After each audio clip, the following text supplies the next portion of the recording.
কে কে খাবেন চলে আসেন আমার বাসায়। আজকে আমাদের বাসায় অনেক ইয়াম্মি একটা খাবার রেডি হচ্ছে, বিশেষ করে আমার অনেক একটা প্রিয় একটা খাবার, যেটা ডিনারে আমরা সার্ভ করেছিলাম। ছিল হাতে বানানো পরোটা, আর সাথে ছিল ইয়াম্মি ইয়াম্মি করে একটা চাপ, চিকেনের লেগ পিস দিয়ে করা হয়েছিল, অনেক ইয়াম্মি হয়েছিল।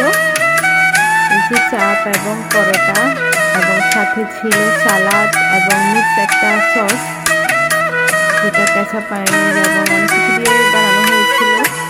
আর সাথে তো কোক মাস্ট। এই যে আমি দেখুন রেডি করে প্লেটে নিয়ে নিচ্ছি তাড়াতাড়ি, আর এটা গরম গরম খেতে অনেক ভালো লাগে। পরোটা, চাপ, সালাদ উইথ চস, খাবারটা এত মজা হয়েছিল কি আর বলবো। আচ্ছা, এখন ভিডিও এডিট করতেছি, এখন মনে হচ্ছিল আবার তো রেডি করে আবার খাই। ওই খাবারটা অনেক মজা হয়েছিল। আমার অনেক প্রিয় একটা খাবার রাতের ডিনারে, বিশেষ করে শীতের সময়, শীতের রাতের ডিনারে এই খাবারটা খেতে অনেক ভালো লাগে। আর সাথে তো কোকা-কোলা মাস্টই থাকতে হবে। এই জন্য বললাম কে কে খাবেন চলে আসেন তাড়াতাড়ি আমার বাসায়।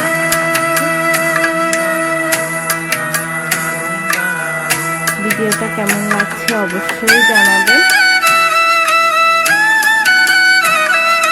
আমি খাবার খেতে চাইলে অবশ্যই আমার পেজটা ফলো দিয়ে রাখবেন।